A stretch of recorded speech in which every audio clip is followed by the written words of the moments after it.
venus, Seigneur, écouter ta parole, Père. Toi qui nous as envoyé ta parole, afin que ta parole puisse nous guérir, Seigneur. Viens au milieu de nous, Seigneur. Ouvre nos cœurs, ouvre notre entendement, Seigneur. Et glorifie ton nom au milieu de nous, Père.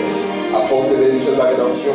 En sortant d'ici, Seigneur, nous être remplis de toi. Et que nos cœurs, Seigneur, puissent se bénir à jamais. Et que nous puissions dire au Seigneur, que nos cœurs brillent au-delà de nous. Lorsque tu nous parles de ta parole, Seigneur. Oh Dieu, guéris les malades qui sont au milieu de nous, Seigneur. Délivre les captifs, oh Dieu. Amène tes bienfaits, Seigneur. Et nos cœurs, c'est le jour. Accorde le Père, quand te demandons ceci simplement. Au nom de Jésus-Christ.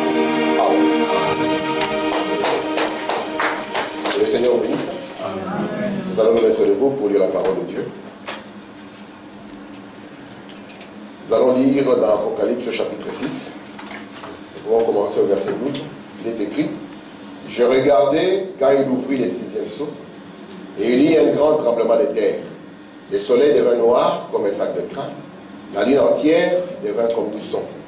Et les étoiles du ciel tombèrent sur la terre, comme lorsqu'un figuier secoué par un vent violent jette ses figues vertes. Le ciel se retira comme un livre qu'on roule, et toutes les montagnes et les îles furent remuées de leur place. Et les rois de la terre, les grands, les chefs militaires, les riches, les puissants, tous les esclaves et les hommes libres se cachèrent dans les cavernes et dans les rochers des montagnes. Ils disaient aux montagnes et aux rochers: tombez sur nous et cachez-nous devant la face de celui qui est assis sur le trône et devant la colère de l'agneau. Verset 17. Car le grand jour de sa colère est venu, qui peut subsister. Amen. Que Dieu ajoute de bénédictions à toute sa parole. Vous pouvez vous asseoir. Amen. Je vous salue tous au nom de Jésus-Christ. J'espère que tout le monde va bien. Amen. Nous allons continuer un peu dans notre étude. Nous allons essayer d'avancer par la grâce de Dieu. Vous savez, nous sommes en train d'étudier les livres de l'Apocalypse. La partie où nous sommes arrivés, c'est une partie qui devient plus compliquée. Amen. J'espère que vous allez me donner votre attention afin qu'ensemble nous puissions avancer. Il y a un pasteur, un ami qui m'a appelé. Il m'a appelé hier. Il m'a dit: Frédéric, j'aimerais que tu puisses aller très doucement dans la partie que tu es en train d'apporter. Il m'a dit parce que c'est une partie qui complique même le prédicateur.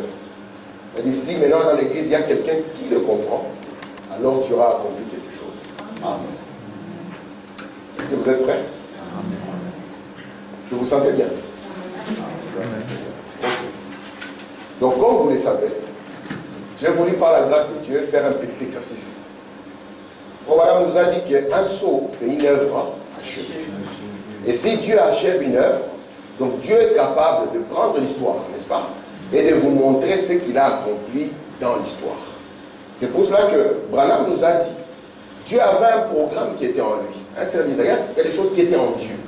Et Dieu, ce qui est en lui, ne donne pas à tout le monde. C'est pour ça que la Bible dit que la gloire de Dieu est de cacher les choses. Mais il y a une certaine catégorie de gens à qui Dieu donne la capacité de sauver les choses qui sont cachées. Amen. Et le programme entier de Dieu, Dieu l'avait caché dans les 7 sceaux.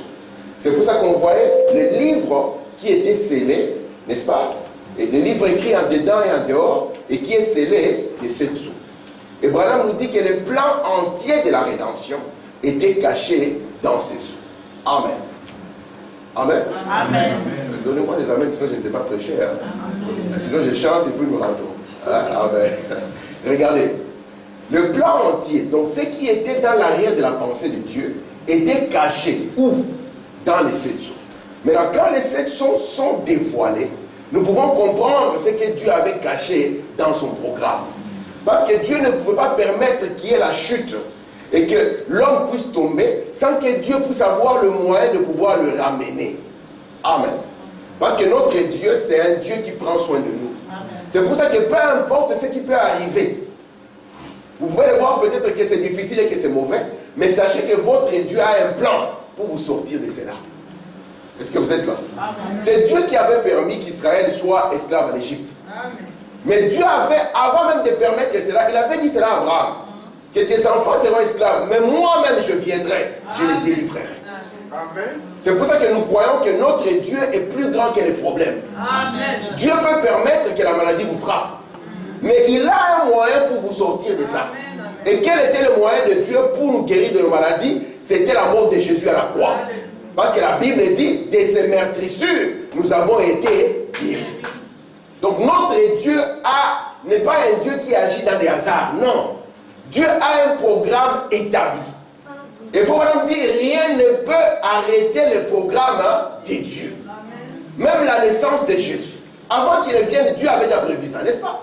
Et Jésus, quand il marchait sur la terre, tout ce qu'il faisait, c'était afin d'accomplir ce qui était écrit. Amen. C'est pour ça qu'un fils de Dieu, lorsqu'il vient sur la terre, Dieu tient sa vie entre ses propres mains. Peu importe les circonstances du temps, le programme de Dieu pour ta vie ne s'arrêtera pas. Il n'y a personne qui l'arrêtera. Amen. Et ce programme, c'est un programme de bonheur et de paix. C'est ça le programme que Dieu a pour toi, le programme que Dieu a pour moi. Et le bonheur et la paix, ce n'est pas le bonheur du monde, ni la paix du monde, mais c'est le bonheur dans sa parole. Amen. Amen. N'est-ce pas mes frères? C'est pour ça que la chose la plus capitale, c'est la parole de Dieu. Amen. Je vous le dis la vérité, la chose la plus capitale, c'est la parole de Dieu. Très bien. Vous avez vu que quand nous avons ouvert le 6e sceau ici dans la lecture, nous avons vu que le ciel, n'est-ce pas? Le ciel s'est retiré comme un livre, n'est-ce pas? Parce que Jésus avait dit, le ciel et la terre passeront. Mais ma parole ne passera pas. N'est-ce pas merveilleux? C'est pour ça que quand Frère Branham avait les frères malades, il découvrait les Bibles. Parce qu'il disait, Frère Branham, le ciel passera. Et dans le 6e sceau, vous avez vu comment le ciel est passé. Amen. Parce que le 6e sceau, c'est la fin du monde. C'est le jugement. Et le frère s'est couvert de Bible et dit, Frère Branham, moi, je crois à la parole plus qu'au ciel. Parce que la Bible dit que le ciel passera. Et c'est pour ça que je me couvre de Bible. Parce que la parole de Dieu, elle, ne passera pas. Tout ce dont nous avons besoin se trouve dans la parole. Amen. Notre ciel, c'est dans la parole. Amen. Parce que tout ciel en dehors de la parole n'est pas le ciel. Amen. Tout Jésus en dehors de la parole n'est pas Jésus. Amen. Vous comprenez ça? Amen. Amen. Et nous avons, lorsque nous parlons de la parole, c'est le message de l'heure. C'est ça le message que Dieu nous a donné. Et regardez maintenant mes frères. Nous avons vu que Dieu a deux peuples. Il faut vraiment les retenir. N'est-ce pas? N'est-ce pas mes frères? Soyez avec moi. Si vous n'êtes pas avec moi, moi je vais arrêter. On va chanter ou pas? Je suis sérieux. J'ai besoin de vos amens. Amen. Parce que Frère Branham dit, c'est ce qui va m'aider à avancer. Amen. Sinon je vais sortir ici le lundi, je vais dormir, je ne saurais pas me réveiller. Parce qu'il faudrait que je vous porte. Il faut qu'ensemble nous puissions porter la réunion. Amen. Amen. Regardez mes frères. Dieu a deux peuples. N'est-ce pas? Amen. Nous avons vu qu'il a une église naturelle. Et ça, c'est la nation d'Israël. C'est l'église naturelle de Dieu. On appelle l'église non pas un bâtiment rempli de gens. Vous pouvez être un bâtiment rempli de gens, mais vous n'êtes pas l'église selon Dieu. Amen. On appelle l'église des appelés à sortir. Dieu, quand il vous sort du monde et vous amène dans le pays de repos, là vous devenez l'église de Dieu. Amen. C'est pour ça qu'Israël, lorsqu'ils étaient en esclavagisme, même s'ils se retrouvaient dans un endroit, ils n'étaient pas l'église. Mais quand ils ont été appelés à sortir de l'Égypte, parce que Dieu ne peut pas vous sortir de quelque chose, ça vous fait rentrer dans quelque chose. Dieu nous fait sortir du monde afin que nous puissions entrer non pas dans une église bâtiment, mais que nous puissions entrer en Christ. Amen. Amen. Et là, nous sommes l'église de Dieu. Amen. Et Dieu avait une église naturelle. Israël. Pourquoi il était une église naturelle? Parce que Dieu les a pris d'un pays naturel vers un autre pays naturel. Est-ce que vous voyez ça? Amen. Et puis après ça, Dieu a appelé d'autres personnes. Nous. N'est-ce pas? L'église des nations ou l'épouse. Et qu'est-ce que Dieu va faire? Il va nous faire le même exode. Non plus dans le naturel. Parce qu'ici, si moi je viens de dire je suis le nouveau Moïse, pour vous prendre de la Belgique et vous amener au Congo, je n'aurai pas beaucoup qui vont me suivre. Amen. Mais Dieu va nous prendre d'un domaine spirituel, amen, du baptême du Saint-Esprit jusqu'au repos de nos âmes. Est-ce que vous comprenez ça? Amen. Et ça fait deux églises. Ici, c'est un programme naturel. Ici, c'est un programme spirituel. Mais Dieu ne change pas, ça reste le même programme. Est-ce que vous allez bien? Amen. Amen. Regardez maintenant. Nous avons vu d'abord que Israël, Dieu lui a donné un temps déterminé pour pouvoir racheter Israël.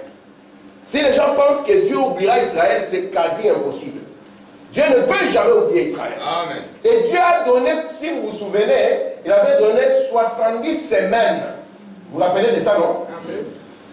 À Israël. Et il a donné à l'église 7 âges de l'église. Mais pour l'église, il n'a pas déterminé le temps. Tandis que pour Israël, il a déterminé le temps. Il a dit 70 semaines, avec une semaine faisant combien d'années? Une semaine faisant 49 ans. Une semaine faisant 7 ans. Ok. Une semaine faisant 7 ans. C'est là où nous avons vu avec vous, dans la dernière semaine. Vous allez comprendre pourquoi j'ai fait tout ça.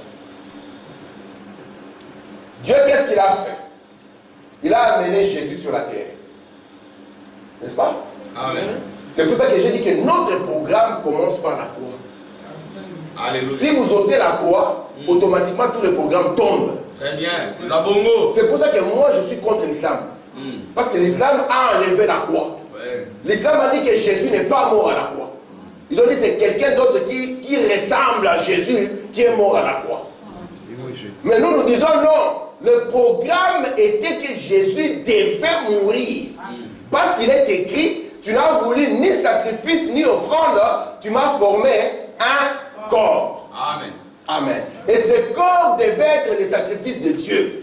Parce que Dieu demandant un sacrifice, ça a commencé dans sa pensée. Amen. Amen. Et cela a été accompli par notre frère Abel dans les jardins. Et depuis, Dieu a perpétué cela jusqu'à ce que Jésus vienne afin de nous apporter les sacrifices que Dieu voulait. Parce que Jésus n'avait ni le sang juif, ni le sang humain. Il a apporté le sang de Dieu. Amen. Parce que sans le sang de Dieu, le Saint-Esprit ne peut pas venir sur l'homme. Amen. Il était né dans le péché, conçu dans l'iniquité. Il était déjà un chaos pour commencer. Mais le sang de Jésus avait ouvert une porte pour qu'on arrête l'ancienne naissance et qu'on entre dans une nouvelle naissance. Amen. Et le ministère de Jésus sur la terre a fait 3 ans et demi. Jusqu'à ce que Jésus soit tué. Voilà, nous a dit ça, c'était la première partie de la visite de Dieu à Israël. Normalement, dans cette partie ici, si Israël avait cru en Jésus, ce serait la fin de toutes choses. Amen. Vous voyez? Mais là, regardez. Qu'est-ce que Dieu a fait? Est-ce que ça va? Amen. Dieu s'est souvenu qu'il y avait les Congolais, qu'il y avait les Camerounais, qu'il y avait les Rwandais, qu'il y avait les Burundais, qu'il y avait les Chinois. Amen. Dieu a dit, il faut que je donne aussi une chance à ces gens. Amen. Et qu'est-ce que Dieu a fait? Jésus étant là, il savait que lui, il était le seul qui devait venir afin de susciter d'autres à sortir. Est-ce que vous comprenez ça? Amen. Et c'est pour ça qu'il a dit, regardez, vous attendez, il y a une puissance qui va venir appeler le Saint-Esprit. Et quand le Saint-Esprit descend, c'est là que commence l'Église. Amen. Amen. Et ils vont commencer maintenant à propager l'évangile. C'est là où nous avons vu que Dieu a aveuglé Israël, s'est détourné d'Israël, et Dieu va nous ouvrir cette période.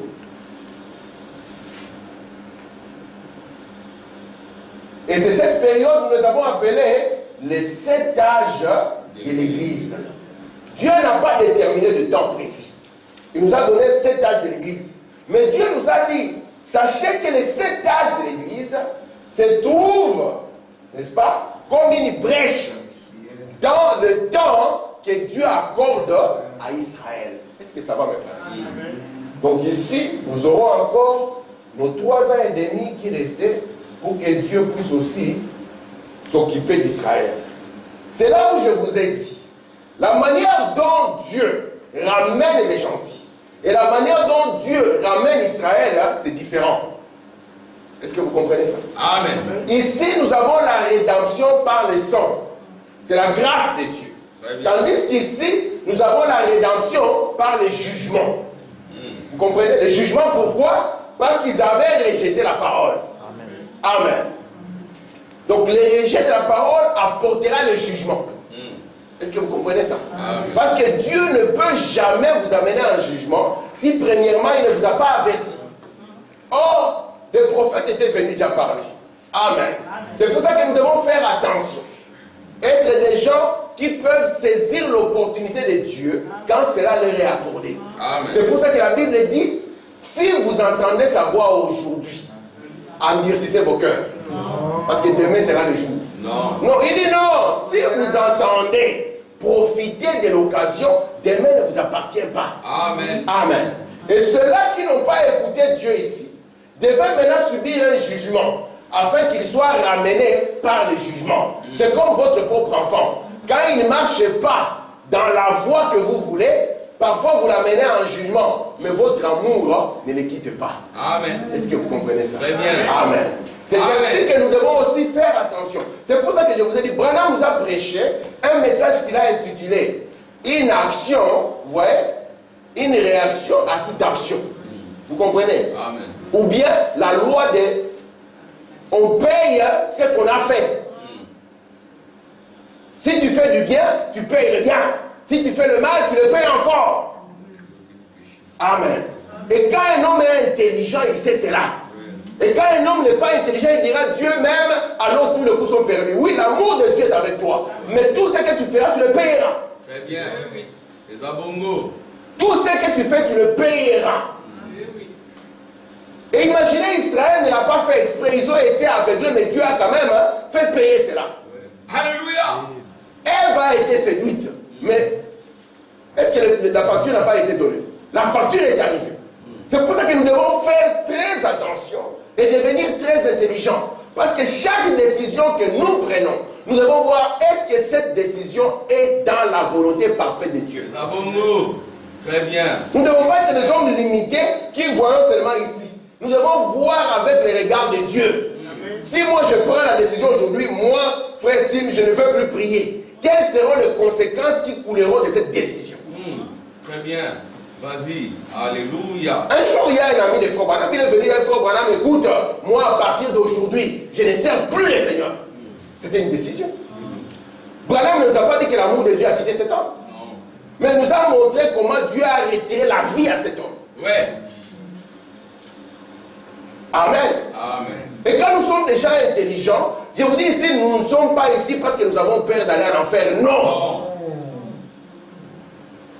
Si vous êtes un élu, même si vous dites je ne prie plus, vous n'irez jamais en enfer. Mais la facture risquera d'être difficile. Et le conseil de Dieu, c'est pour nous éviter à ce que la facture soit amère. Et que vous puissiez commencer à chercher les sorciers à gauche et à droite, alors que ce sont vos propres décisions. Frère Branham a pris de mauvaises décisions dans sa vie.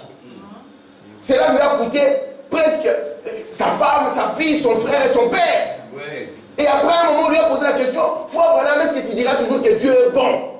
Après que toute cette catastrophe, Frère Branham dit oui, Dieu est bon. Ceci est arrivé, c'est à cause de moi. Ce n'est pas à cause de Dieu.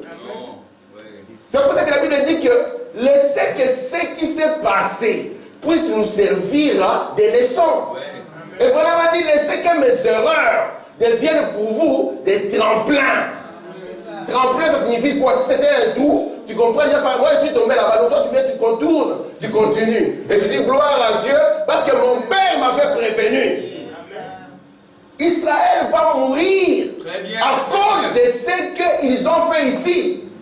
Rejeter la parole est quelque chose de catastrophique.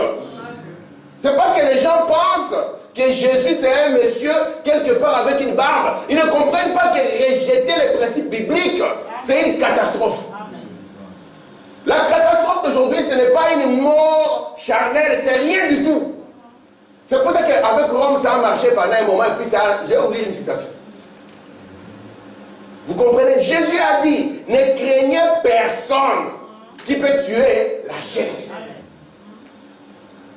Un jour, vous avez lu l'histoire, je ne sais pas si elle est vraie, mais on était dans une église et puis il y a un monsieur qui est entré avec une arme. Et puis il a dit, qui continue à croire à Dieu ici? Tout le monde est resté silencieux. Même les pasteurs restent silencieux. Il a dit, observons d'abord. Il a dit, celui qui dit qu'il croit à Dieu, je tire sur lui.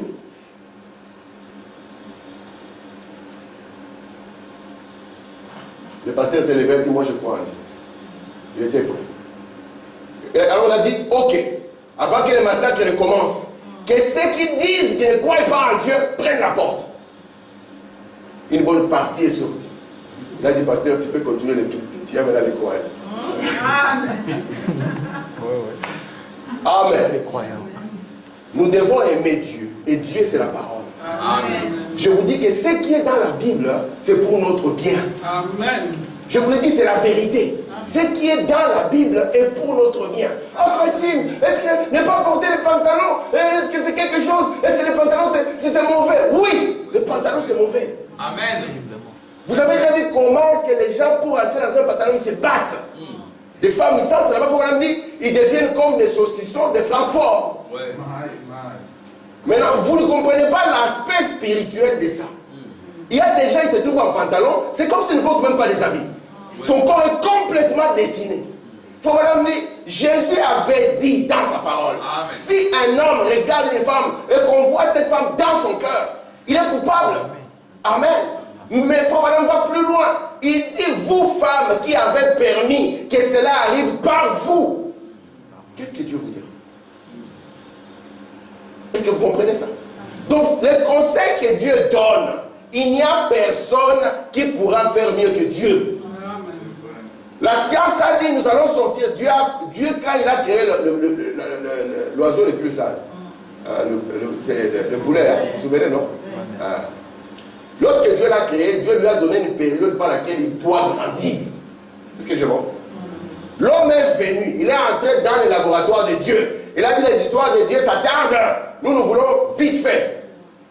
On a sorti un poulet qui ne sait même plus où il est. Lui-même, il n'allait pas bien. L'homme l'a mangé, l'homme est devenu malade. Après, l'homme est revenu dans son intelligence à la loi de Dieu. Il vous a dit, voici le poulet bio. Il grandit comme Dieu a dit. Mais pour l'avoir, vous devez payer 10 fois le prix. Parce que Dieu, on ne pourra jamais battre ses lois.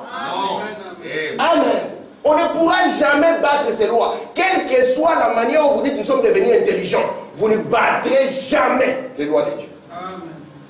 À chaque fois que l'homme essaiera de le faire, vous verrez ce qui arrivera. Abraham dit, ce n'est pas Dieu qui détruit l'homme, c'est l'homme qui se détruit lui-même lorsqu'il se détourne de Dieu. Toi, sœur, tu sais que Branham t'a dit, pas ce chemin-ci. Lorsque tu le prends, qu'est-ce que tu crois que tu vas avoir comme finalité? Le pasteur ne m'a pas vu, mais ce n'est pas le problème. Le frère ne m'a pas vu. Je suis tout seul ici au coin. C'est merveilleux. Je peux être le frère dimanche et être quelqu'un d'autre. Oui, c'est bien. Mais quel est l'aboutissement de ton chemin? Amen. Quelle est la finalité? Lorsqu'Israël, à chaque fois qu'Israël s'est détourné de Dieu, Israël a été frappé. Prenez la Bible. À chaque fois où ils ont commencé à faire des histoires, ils ont payé des prix. Oui. Vous voulez connaître des prix? Les Juifs ont mangé leurs propres enfants. Vous imaginez le menu du jour. Ils ont mangé leurs propres enfants. Non pas que Dieu ne les aimait pas, mais parce qu'eux-mêmes se sont détournés de Dieu. Et quand le diable sait qu'il ne peut pas t'avoir, quelle est la voie par laquelle il peut t'avoir? C'est la voie de Balaam. N'est-ce pas? Amen. Balaam va te dire, sœur Linda, tu es une sœur comme les autres. Tu dis non. Moi, je suis une sœur du message de frère Balaam.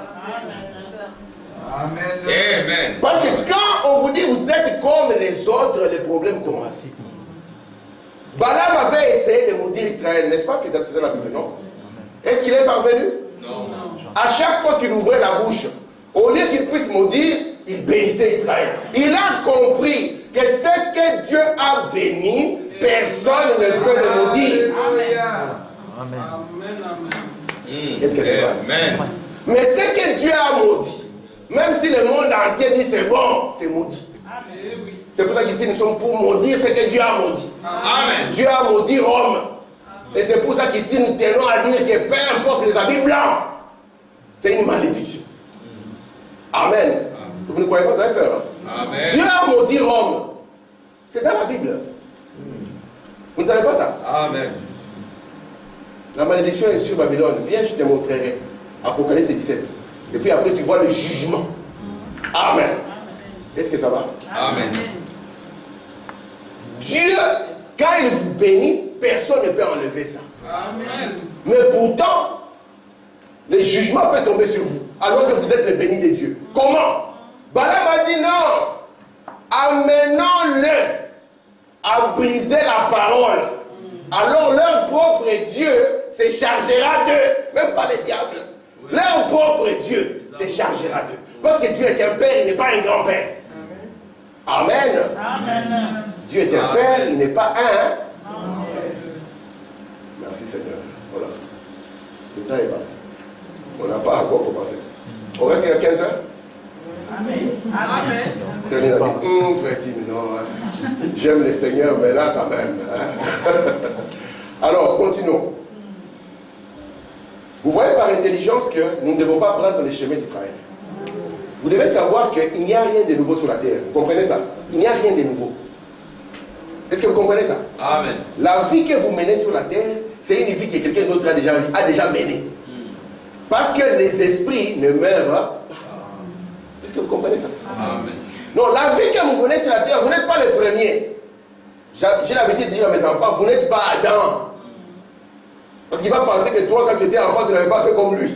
Tu dis, mon frère, tu n'es pas Adam. Moi aussi, je l'ai fait avant toi. Maintenant, sois intelligent, voici les tremplins. Amen. Amen. Donc, la vie que les chrétiens sont censés mener, ce n'est pas quelque chose de nouveau. C'est la vie qui était en Jésus-Christ. Amen. Amen. Et il y a aussi d'autres personnes qui doivent vivre la vie qui était en Judas. Vous savez que Judas était un bon frère dans l'église. N'ayez pas l'idée d'un Judas fumeur de chanvre, non. Parce qu'il y avait 3 catégories de gens. Il y avait les incroyants, quand Jésus a dit manger, ils ont dit la parole est dure, ils sont retournés dans le monde. Mais Judas est resté. Et la Bible nous dit que Judas cherchait le moment favorable pour livrer Jésus. Il attendait d'abord quand il aura l'argent. Il aura l'argent, là il veut prendre 2 femmes. Il attend le moment favorable. Aussi longtemps qu'il n'a pas l'argent, il est un bon frère. N'est-ce pas que vous avez vu ça? Aussi longtemps qu'il n'a rien, c'est une bonne soeur. Aussi longtemps que la santé est là, c'est un bon monsieur, n'est-ce pas? Est-ce que vous êtes là avec moi? Amen. Mais la Bible dit que Judas attendait les moments favorables. Quand il a 3 maisons, vous regardez la personne, est-ce que c'est mes frères? Et puis il te dit quoi? Que veux-tu? Et alors? J'aime bien ça en français. Et alors? Qu'est-ce que tu vas faire? C'est pour ça que nous devons prendre conscience que Dieu, quand il vient vers nous par un prophète, c'est pour notre vie. Amen. Regardez maintenant. Nous avons ici l'église naturelle qui est sortie par la grâce, n'est-ce pas? Et faut madame dire, si vous voulez voir l'histoire de cette église, prenez votre Bible, Apocalypse 1 à combien? Apocalypse 1 à Apocalypse 3. Merci Seigneur. Mamie Esther, merci de ma prière. Regardez maintenant. Si vous voulez avoir maintenant la révélation de ce qui se passe ici, il faut que vous puissiez prendre quoi? Les 4 premiers sceaux. Est-ce que vous voyez ça? Amen. Amen. Amen. Lorsque vous prenez les 4 premiers sceaux, vous allez comprendre maintenant ce qui s'est passé dans Apocalypse 1 jusque dans Apocalypse 3. Est-ce que vous comprenez? Amen. Parce que dans Apocalypse 1, ça sera Jésus-Christ qui se révèle. Et cette révélation a 7 parties. Et chaque âge reçoit une partie de la révélation, de manière que le dernier âge reçoit la plénitude de la révélation de Jésus-Christ. Est-ce que ça va? Amen. Dans le premier âge, Dieu dira à l'âge d'Éphèse, ce que j'ai contre toi, n'est-ce pas? Il commence à montrer que tu as laissé les œuvres des Nicolaïtes. Et Paul nous dit, regardez ce qu'il y a dans le premier sceau. Vous allez voir un cavalier sur un cheval blanc, n'est-ce pas? Lorsqu'on va arriver dans l'âge de Pergame, on va voir cet homme être couronné et l'église être mariée à l'État, n'est-ce pas? L'État étant la partie politique, l'église étant la partie spirituelle. Et donc l'État a l'épée, n'est-ce pas? Et l'église a ses livres et ses credos. Et l'État, par l'épée, impose qu'on puisse prendre les credos de l'église, n'est-ce pas? Ça va nous plonger dans l'âge des ténèbres. Et puis Dieu va nous envoyer la sagesse de l'homme. par Luther et par Wesley. Ils vont venir pour dire, épée ou pas épée, tu n'as pas le droit de dominer sur nous. Amen. Cela va faire que l'Église et l'État ne pourront plus continuer à subsister. Lorsqu'on arrive ici en Belgique, on commence à dire, il n'y a plus de mariage entre l'Église et l'État. Tu peux ingérer les papes comme tu veux. Parce qu'à une époque, parler du pape comme on parle ici. On sait que ça va venir, on met là-bas les bois et les bois à la porte ici, on nous enfume, on brûle tout le monde et l'histoire est terminée. Mais sachez que ici le pape n'était pas plus dangereux qu'il est aujourd'hui. Parce que le catholicisme dont nous parlons, il ne faut pas le voir simplement là-bas dans les églises de Rome. Non, c'est un esprit.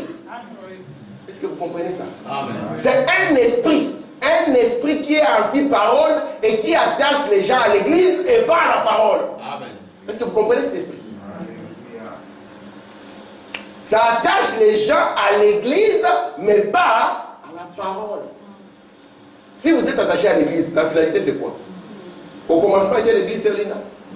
Au commencement était la parole. Amen. Si vous êtes attaché à la parole, alors comme au commencement était la parole, la fin il y aura aussi la parole. Amen. Amen. N'est-ce pas? Amen. Regardez maintenant. Le but d'ici, lorsque l'église va arriver au 4e saut, Dieu veut prendre l'église de la mort jusqu'au 7e saut, à la vie, n'est-ce pas? Est-ce que ça va? Amen. Mais comme Dieu est bon, il sait quand même qu'Israël c'est ses enfants, malgré qu'ils vont payer, Dieu va faire quoi? De la croix, Dieu va ouvrir le 5e saut. Vous vous souvenez de ça? Ça va jusque-là? Amen. Dieu ouvre le 5e saut. Amen. Vous savez qu'il y a des gens qui n'ont pas l'opportunité d'écouter ce que nous écoutons. Est-ce que vous savez ça? Amen. Il y a des bonnes personnes qui n'ont pas cette opportunité. Frère Madame dit, ils n'ont pas eu l'occasion de voir le Fils de l'homme être secoué devant eux. Est-ce que vous savez ça? Amen. Des bonnes personnes. Peut-être qu'elle a attaché, je ne sais pas, quelque chose à son vieux chapelet comme ça, avec tout le cœur. Mais n'a pas eu l'occasion que vous et moi, nous avons. Amen. Amen. Ceci est notre dernière chance. Alors remarquez, ici, c'est notre 6e saut, n'est-ce pas? Parce que le 6e saut, c'est les jugements.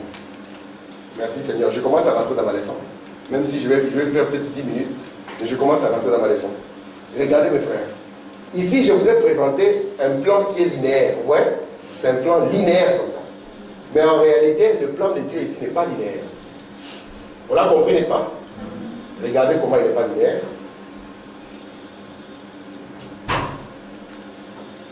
Pour Madame dit, l'âge de la Odyssée est un âge court, avec beaucoup d'événements qui s'y passent. La Odyssée commence en quelle année? Donnez-moi l'année. 1900 combien? 1906. L'âge de la Odyssée commence. Le déversement du Saint-Esprit à Sous-Astrid. Est-ce que ça va? Je vais aller vraiment doucement. Voilà. Je vais vraiment doucement. C'est Manuel, ça va? Alors, qu'est-ce qui va se passer? Je vous ai dit, il y a un événement. Le premier événement se passe en 1909. 1909, c'est la naissance de Frère Branham. Cette naissance ici n'est pas un hasard. Elle tient dans toute l'histoire, vous allez le voir. C'est Frère Branham qui vient sur la terre. Et lorsque Frère Branham vient sur la terre, la colonne de feu retourne. Amen. Amen. C'est un grand mystère. 1914. Pour la première fois depuis l'histoire du monde, le monde entre en guerre. Vous comprenez ça? Amen. Et souvenez-vous, ah merci Seigneur, souvenez-vous, regardez un peu ici. Je regardais quand il ouvrit le 6e saut. Il y a un grand tremblement de terre. Le soleil devint noir comme un sac de crin. La lune entière devint comme du sang. Si vous prenez Matthieu 24, Jésus a dit la même chose. Il a dit les étoiles tomberont du ciel. Amen. Et le ciel sera obscurci. Vous êtes là? Branham nous dit, faites attention à cet événement.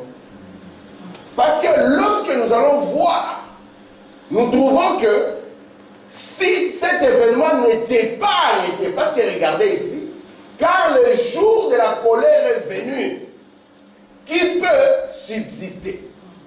Si ce jour n'était pas arrêté, ça aurait été la fin. N'est-ce pas? Et ici, c'est déjà le déclenchement du jugement. Est-ce que vous êtes là? Mais qu'est-ce que Dieu fait? N'est-ce pas que Dieu est bon? Dieu, il se souvient que ce qui est important, c'est le Saint-Esprit. Vous comprenez ça? Qu'est-ce qui est important? Dieu se souvient que ce qui est important, c'est le Saint-Esprit. Et qu'est-ce que Dieu fait? Il prend cette première guerre qui commence, Dieu l'arrête. Et il l'arrête pourquoi? Parce qu'il y a premièrement les ouvriers de la 11e heure, et puis il y a nos amis Israël, les 144 000 qui doivent être scellés. Est-ce que vous êtes là? Frère Branham, est-ce que ce que tu dis ici, tu l'as inventé? Parce qu'en dehors de Frère Branham, vous ne pouvez pas entendre ça. On va vous dire seulement, venez, vous allez être sauvés. Nous, nous avons dit qu'après les choses, je ne vous dirai pas, venez être sauvés. Je vous dis, après les choses, je vous dirai, venez voir comment Dieu vous a sauvé. Amen. Alléluia. Les autres cherchent encore le salut, mais vous, vous êtes les seuls qui avaient l'huile. Il dit, venez voir comment est-ce qu'il a fait. Amen. Amen. Et que cela vous réjouisse. Très bien. Si vous allez à la commune, vous donnez votre nom, vous dites, ah monsieur, on vous cherchait. Et vous voyez, quand vous étiez bébé, vous avez adopté. Oh, donc les parents que vous avez, ce ne sont pas vos vrais parents. Voici l'acte de naissance. Vous êtes les fils du roi. Là, votre histoire change. Amen. Vous comprenez ça? Alors ici, il arrête. Mais frère madame, où est-ce que toi tu tires ça? Vous êtes avec moi? Est-ce que frère madame, tu inventes ça ou bien c'est dans la Bible? Frère madame était un prophète biblique. Amen. Frère madame était un prophète quoi? Biblique. Il ne peut pas s'éloigner de la Bible. Il doit vous montrer le modèle dans la Bible. Regardons le modèle dans la Bible. Regardez ici. Merci. Si vous voulez voir les sceaux, la première partie se trouve dans Apocalypse chapitre 6. Si vous prenez le verset 1er et le verset 2, vous verrez le premier sceau. Vous pouvez faire l'exercice chez vous à la maison calmement. Si vous arrivez à Apocalypse 6, verset 12, vous verrez que là s'ouvre le 6e sceau. Et ça va jusqu'au verset 17, c'est l'écriture que nous avons lue aujourd'hui. Est-ce que ça va? Remarquez maintenant, lorsqu'on termine le verset 17, le 6e sceau aussi dans la Bible s'arrête. Lorsque maintenant on passe au chapitre 7, c'est là où on voit la voix de Dieu qui dit arrêtez les vents. Vous êtes là? Parce que les vents avaient commencé à souffler ici, dans le 6e sceau. Et lorsque la Bible dit arrêtez les vents, on nous montre qu'il y a un ange qui porte le sceau. Et cet ange qui porte le sceau s'élève pour faire quoi? Pour sceller Israël. Est-ce que ça va? Amen. Ça va jusqu'à là, non? Amen. Amen. De manière maintenant que, lorsque nous terminons ici, le chapitre 17 a aussi 17 versets. Lorsque nous terminons ici les 17 versets du chapitre 7, nous allons voir qu'on ne parle que des 144 000 d'Israël. Nous avons montré ici que les témoins de Jéhovah avaient tout faux lorsqu'ils pensaient que c'était des témoins de Jéhovah. N'est-ce pas? Amen. Regardez maintenant. Apocalypse 8, verset 1er, nous parle maintenant du 7e sceau. De manière que dans la Bible, il y a un intervalle, elle est là, vous la voyez dans votre Bible, entre le 6e et le 7e sceau. Et l'intervalle dans votre Bible entre le 6e et le 7e sceau, c'est Apocalypse chapitre 7. Est-ce que vous voyez ça? C'est clair, non? Regardez bien. Entre le 6e et le 7e sceau, c'est passé l'appel des 144 000. Vous vous rappelez? Alors, vous vous rappelez? Ok. Or, c'est là que s'insère. Est-ce que vous comprenez ça? Ça commence à devenir plus beau. Pour me dire, oh, c'est là que s'insèrent ces trompettes. Vous savez qu'Israël, pour être scellé, doit être rassemblé. Et qu'est-ce qui rassemble Israël? Est-ce que vous comprenez ça? Ce qui rassemble Israël, ce sont les trompettes. Si vous voyez Israël rassemblé et scellé, Branham vous dit alors vous devez comprendre que c'est ici où s'insèrent quoi? Les trompettes. Est-ce que ça va jusqu'à là? C'est pour ça que je vous ai dit, que si vous voulez comprendre ces livres, vous devez comprendre, je prends d'abord les trompettes et les sceaux, simplement. Je n'ai pas encore pris les coupes. Frère Branham dit, nous devons d'abord comprendre les 70 semaines. Des 70 semaines sont les âges, des âges sont les sceaux, des sceaux les trompettes, ainsi de suite. Le premier plan que vous venez de voir ici, c'est le plan que vous avez dans votre Bible. Apocalypse chapitre 6 ici, le chapitre 6, l'intervalle, n'est-ce pas? Et puis, le chapitre combien ici? Le chapitre 8, verset 1er seulement. Chapitre 8, verset combien? Parce que c'est là où il y a le 7e sceau. Donc ici, vous avez votre 6e sceau qui se passe du verset 12 jusqu'au verset 17. Et puis ici, vous avez le chapitre 8, verset 1er. Maintenant, il y a un intervalle ici. Et Branham me dit maintenant, pour bien comprendre, regardez l'autre plan. Ça ici, c'est le plan des sceaux. Ça va là? Regardez ici. Je vais placer maintenant le plan des trompettes. Et puis après, on va les ramener ensemble. Vous êtes là? Amen. Si vous voulez voir les trompettes, vous verrez que les trompettes commencent dans Apocalypse 8. Vous pouvez pas commencer à partir du verset 2 parce qu'après, les 7 anges vont venir, on va donner du feu qui va jeter sur la terre, il y aura des tremblements de terre pour montrer que le jugement va commencer sur la terre, n'est-ce pas? N'est-ce pas? Amen. Nous avons vu lorsqu'il y a le voix, les éclairs et les tonnerres, ça parle de quoi? Du jugement. Merci Seigneur. Alors, Apocalypse 8, 2 va aller jusqu'à Apocalypse 8, 13. Ici, vous aurez les 4 premières trompettes. Et puis, vous aurez Apocalypse 9 à partir du verset 1er. Et vous allez partir jusqu'à Apocalypse 9, verset 13, je crois. Parce que 12, 13. On va le voir, j'ai un petit schéma là. Et puis, regardez. après ici, et puis je crois que ça s'arrête dans Apocalypse 9, 17, je crois. Si j'ai bonne mémoire, je ne sais plus. Alors regardez, et vous allez voir qu'il y a aussi comme une sorte d'intervalle. Vous comprenez ça? Parce qu'ici, nous avons la 6e trompette. Je vais vous lire ça, ne faites pas mes frères. Et puis il y a comme une sorte d'intervalle. Et puis nous verrons que nous aurons le chapitre 11. Et c'est dans le chapitre 11 que nous aurons la 7e trompette. Est-ce que vous voyez un peu qu'il y a aussi un vide? Le vide ici, c'est Apocalypse chapitre 10. Est-ce que vous voyez un peu ça? C'est avec qui tu vois ça? Il y a une 6e trompette. Il y a combien d'intervalles? Directement, le chapitre qui suit ne parle pas de la 7e trompette. Il y a un intervalle et c'est le chapitre 11 qui vient parler maintenant de la 7e trompette. Est-ce que ça va jusque-là? Ça va? Est-ce que ça va? Ok. Si ça ne va pas, on me dit ça ne va pas. Ok. Regardez maintenant. On va aller doucement. Merci Seigneur. Oui? Vous allez voir ce qui va ressortir après sera très beau et très merveilleux. Apocalypse 8, si je commence au verset 7, vous allez lire dans votre Bible la première trompette. Le verset 8, la 2e trompette. Le verset 10, la 3e trompette. Le verset 12, la 4e trompette. Vous êtes là? Vous passez Apocalypse 9. Le verset 1er, c'est là où on sonne la 5e trompette avec tous les événements. Parce que la trompette, Frère nous a dit qu'elle provoque de quoi? Des troubles politiques qui conduisent à des guerres. Alors, lorsque nous arrivons à Apocalypse 9, verset 13, là nous trouvons la 6e trompette.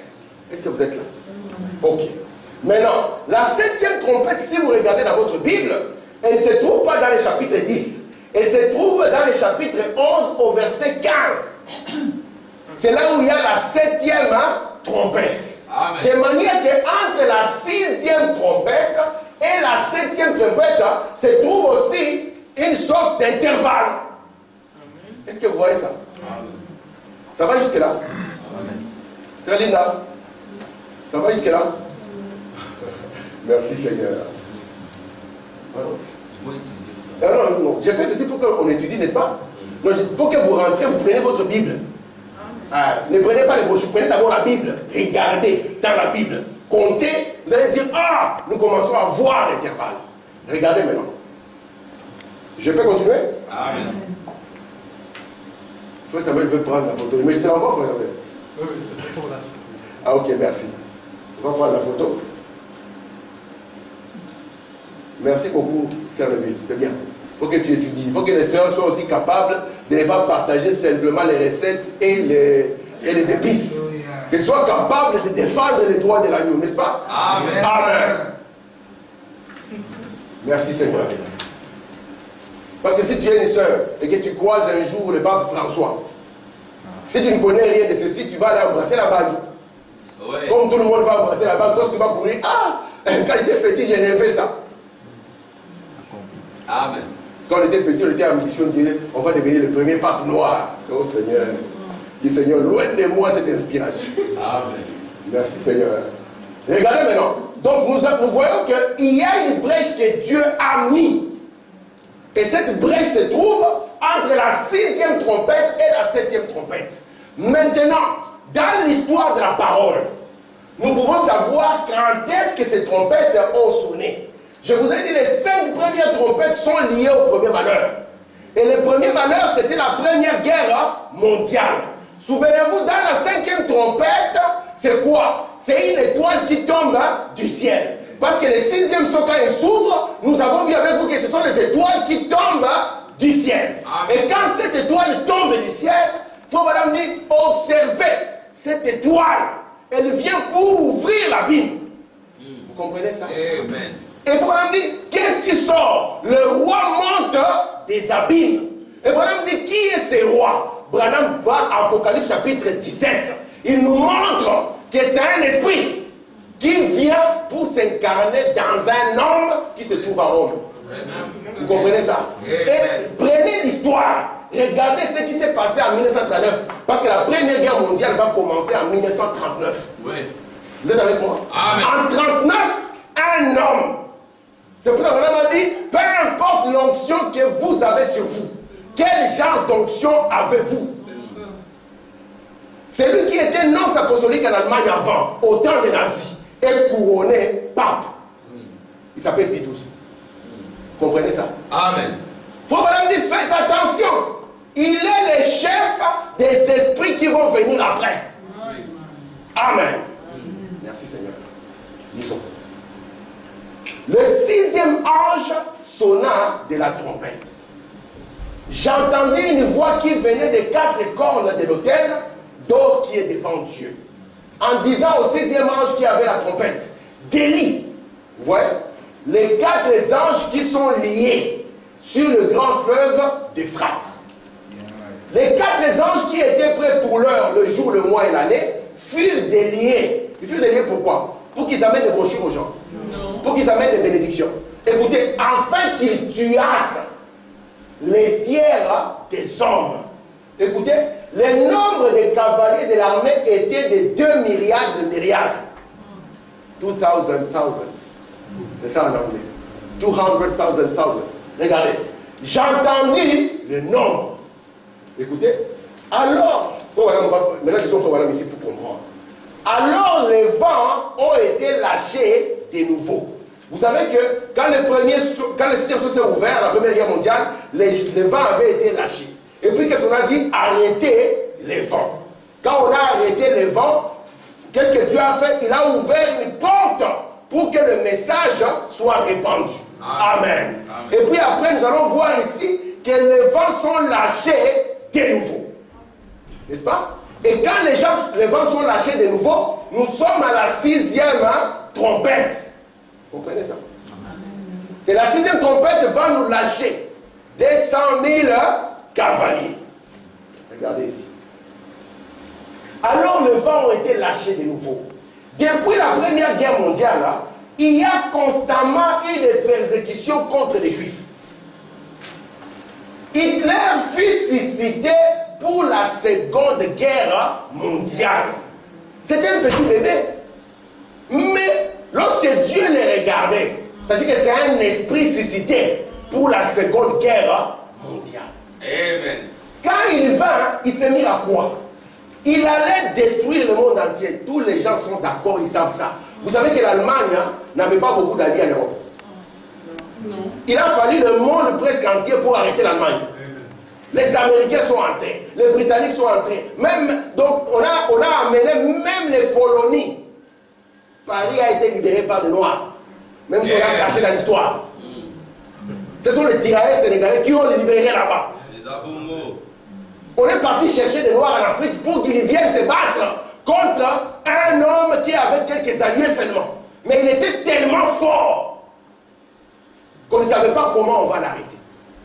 Si on ne l'avait pas arrêté, écoutez-moi, le monde, oh Seigneur, c'était terminé.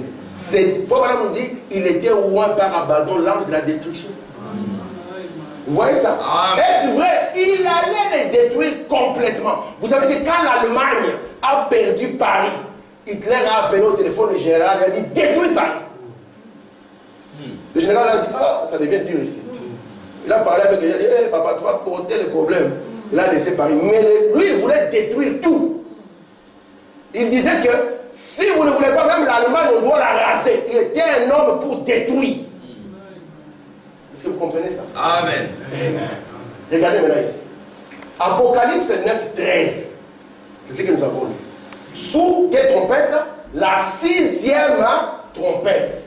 Notez bien que 200 000 cavaliers qui avaient été liés sous le fleuve Euphrate ont été déliés sous la sixième trompette. Ce que nous disons ici, c'est déjà de l'histoire.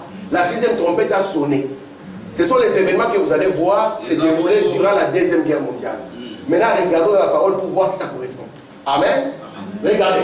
Or, il n'y a pas 200 000 cavaliers dans le monde.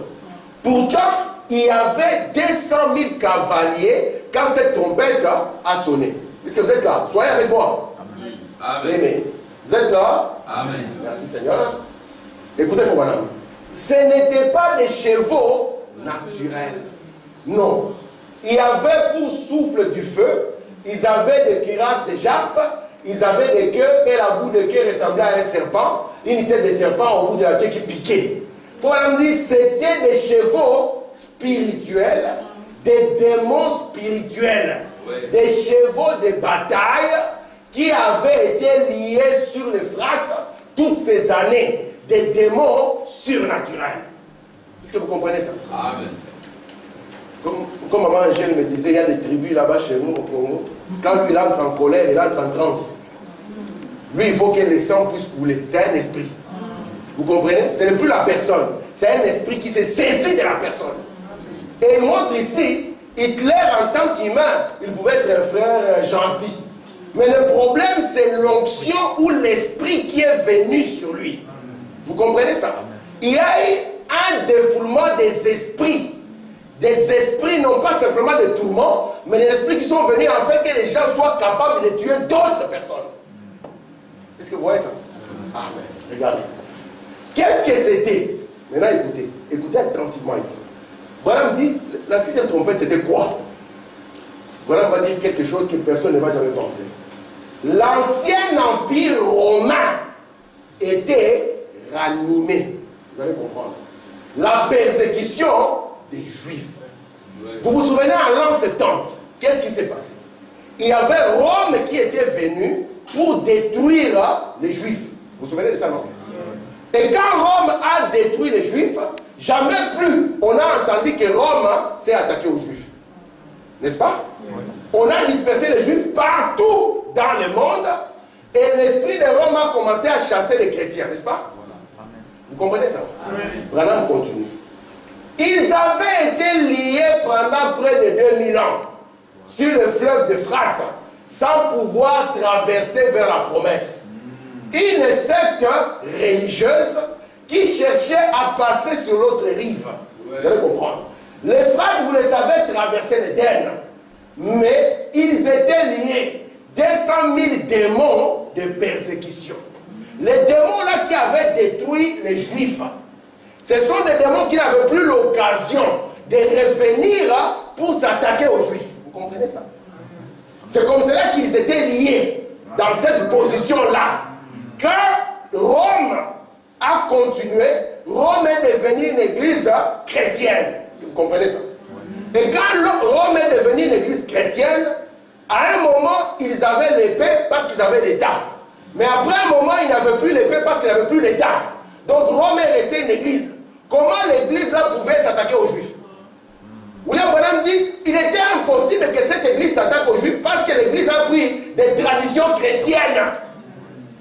En réalité, ceux-là qui devaient attaquer les Juifs, c'était eux.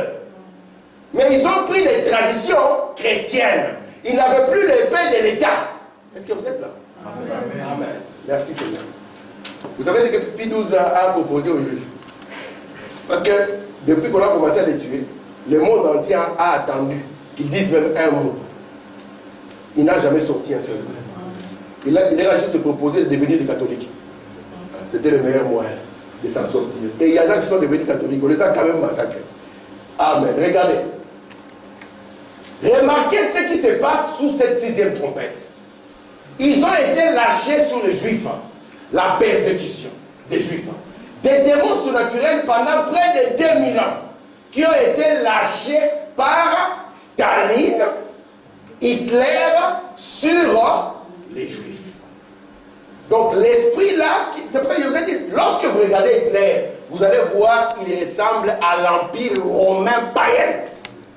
Les salutations, les aigles romains, les bannières, exactement comme l'ancien empire romain. Est-ce que vous êtes là? Merci Seigneur. Regardez, vous allez comprendre pourquoi. Vous dites, eh bien, ça ne vient pas de Rome. Hitler, ça n'a rien à voir avec la belle église. William Branham dit, c'est le même esprit. Ce n'est même pas Branham, c'est la Bible qui le dit. Je vais vous le montrer dans la Bible. Ils ont fait les mêmes choses qu'ils avaient fait aux chrétiens. Vous ne voyez pas cet esprit? Quand ils avaient l'épée de l'État, l'église catholique a fait aux Juifs la même chose. Hitler a fait la même chose aux Juifs, c'est que l'église catholique avait fait ici. Comment? Ils ont coupé les seins des femmes. Est-ce qu'ils ne l'ont pas fait? Ils ont inventé des femmes qui étaient enceintes. Est-ce qu'ils ne l'ont pas fait? Ils les ont brûlés. Ils ont fait exactement parce que c'est le même esprit. Il faut vraiment dire ici, à l'époque de l'ancienne Rome païenne, maintenant, regardez bien, l'Israël naturel, amen, et l'église spirituelle. Vous voyez ce que l'homme dit? Là, nous allons faire la distinction. Amen. Est-ce que ça va? Ça devient un peu plus clair. Amen. Est-ce que ça devient un peu plus clair? Amen. Ah, ok. J'attends les amens. Hein? Amen. Parce que regardez, l'esprit là qui a fait que les chrétiens, on a tué combien, vous savez? 68 millions de protestants. Sans pitié. Même en Belgique, il y a nos frères à la grande place. Lorsque nous passons là-bas, nous penserons toujours à nos frères. Mais on a des frères qui ont payé les prix. Amen. Et cet esprit qui avait tué les chrétiens comme ça, comme il n'avait plus l'armée, vous voyez, nous trouvons que les démons là sont revenus sur Staline, Hitler et Mussolini. Mais ça commence comment? Avant que Hitler lui-même soit inspiré. Vous voulez savoir comment ça commence? Regardez. Voilà cet empire romain lié là. Par quoi? Le pouvoir ecclésiastique. En effet, Rome, la Rome païenne, devenue la Rome papale, a été liée dans ses traditions chrétiennes. Imaginez les papes avec l'épée en train d'égorger un juif. On dit, mais c'est quoi ça? Lui-même, il viendrait comme ça. Il viendrait comme ça. Faut même dire, la part du christianisme et des superstitions qu'elle a reçues en initiant toutes ces choses, ça les a liées. Vous comprenez ça? Amen. Regardez. Faut maintenant continuer. Toujours le même esprit païen, impie païen. Cet esprit s'est saisi de toutes les nations du monde d'après les prophéties d'Ézéchiel et des autres. Est-ce que ça va jusque-là? Regardez comment ça va commencer. J'aimerais que vous puissiez voir le début. Pendant 2000 ans, cet esprit dans les gens de Rome, de l'église de Rome, n'a pas pu agir. Mais ce même esprit s'est manifesté d'abord là-bas à Mussolini, à Rome. Le premier qui a commencé le fascisme. Et il le prend de Rome, parce que c'est le début. 1922, Mussolini est déjà en place. Est-ce que vous êtes là? Il faut dire, ça devait commencer où? À Rome. Mussolini, le qui?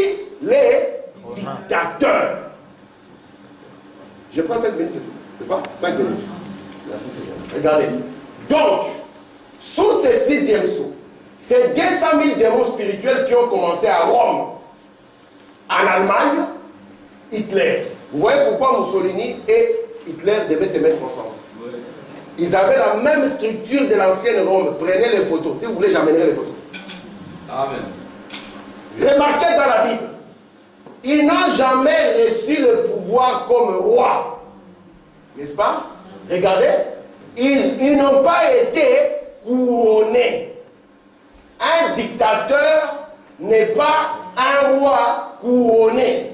Il reçoit seulement le pouvoir comme un roi. Est-ce que ça vous dit quelque chose? Dans la Bible. Les 10 cornes que tu as vus sont 10 rois qui n'ont pas encore reçu de royaume ou de couronne, mais qui reçoivent autorité comme roi pendant 1 heure avec la bête. Écoutez, ils ont le même dessein. Ils donnent leur puissance et leur autorité à la bête. Quand ils sont arrivés à Rome, Hitler ne respectait rien. Vous savez ça? Mais autour du Vatican, ils ont mis une ligne blanche. Si un nazi vous courez derrière, vous fouillez vers le Vatican. Si vous plongez seulement au-delà de la ligne blanche, les nazis te font attendre. Mais la ligne blanche, il ne peut pas traverser. La Belgique, on a traversé sans pitié. Nous avons dit, nous sommes maîtres. Pas de traverser la Belgique. Il faut madame dire, à cause de l'immoralité des Français, Hitler a pris Paris. Amen. Vous comprenez ça? Amen. Parce que madame dit, il n'y a pas un pays aussi immoral que la France. Oui. Sauf que quand les Américains sont venus pour sauver les Français, comme ils n'étaient pas assez spirituels, ils ont pris quelqu'un dans les bagages. Une onction. Et ils sont partis directement à Hollywood. N'est-ce pas? Oui. Quand vous trouvez des jeunes filles de chez nous qui marchent maintenant le ventre dehors, vous pensez que ça vient? C'est le vieux esprit qui a transité par Paris, qui est parti à Hollywood, et à partir d'Hollywood, par les séries télévision, par la télévision, il a envahi la terre entière. On a prêché l'invasion des États-Unis ou l'invasion du monde. Oui. Tu peux trouver une fille elle habite le Japon, elle va s'habiller exactement comme une fille qui habite, je ne sais pas, à Kabaka au Congo. Amen. Pourquoi? C'est le même esprit. Est-ce que vous voyez ça? Amen. Et on dit là, swag, c'est swag, c'est swag. C'est pas swag, c'est anti-parole, c'est un esprit. Amen. Amen. Est-ce que vous voyez? Amen. On commence à voir les rois là. Merci Seigneur. N'est-ce pas que nous avons un prophète merveilleux? Amen. Je termine par cette citation, sinon on dort ici et c'est l'une ne sera pas contente. Alors, je prends les 134. Remarquez, nous voyons donc. Nous voyons quoi donc, n'est-ce pas? Soyez attentifs. J'arrête ici. Mais je partirai d'ici et ce sera merveilleux. Regardez. Donc c'est pouvoir comment? C'est pouvoir naturel. Où? Dirigé comme une nation naturelle a été déliée là. Donc nous sommes à 1939, n'est-ce pas? N'est-ce pas, mes amis? Amen. Nous voyons qu'il y a un pouvoir qui a été délié là. Il a été dirigé. C'est un pouvoir naturel, n'est-ce pas? Hitler, le nazisme, n'est-ce pas? Le fascisme, Staline avec le communisme, n'est-ce pas? Dans le naturel, comme une nation naturelle, Israël a été délié là, n'est-ce pas? Voilà, mais qu'est-ce que cela a fait? Il est allé faire la guerre. Et comme il a assassiné, et si je m'arrête ici, vous n'aurez pas ma pensée. Une citation en plus. Amen. Amen. C'est une amen. C'est pour ça que c'est là, on peut aller à 15 heures, frère. Regardez. Ici, nous avons deux domaines. Soyez là. Nous avons le domaine naturel, n'est-ce pas? Et le domaine naturel est dirigé contre une nation naturelle, n'est-ce pas? C'est contre quoi? Israël. Vous vous souvenez de ça, n'est-ce pas? Disons cette dernière citation, ça vous fera du bien. Maintenant, dans le domaine, donc nous avons deux domaines. Faisons attention. Dans le domaine ecclésiastique, est-ce que vous, j'espère que Dieu vous ouvrira les yeux sur ceci. Maintenant, en effet, je suis conscient que ceci ne s'adresse pas seulement à cette église-ci. Cette bande va partout dans le monde. Est-ce que la bande n'est pas ici? Amen. Et mon intention, ce n'est pas de blesser qui que ce soit, mais seulement de dire la vérité. Maintenant, dans le domaine, c'est ouvert. Ouais, il y a un domaine qui s'est ouvert. À partir de quand? À partir du réveil naturel de l'ancienne Rome. Païenne. Vous voyez, l'ancienne Rome païenne, quand il se réveille, c'est quand on persécute les Juifs. Vous comprenez ça? Regardez. Laquelle s'était lancée sur les Juifs. Elle a toujours été l'ennemi de ceux-ci. Les lions avec ses dents et tout. Il écrasait et tuait les gens. Rome a toujours été l'ennemi de Dieu. Il a été dénié. Le même esprit par les dictateurs du monde. En effet, le système religieux, lui, était encore retenu. Voilà qu'il a été dénié. Je termine par. Oh, Seigneur. Ok, je termine par cette citation. C'est la dernière. Lâché dans l'église. Si vous voulez comprendre c'est quoi l'ecclésiastique, domaine ecclésiastique, l'ecclésiastique, virgule. Est-ce que vous voyez ça?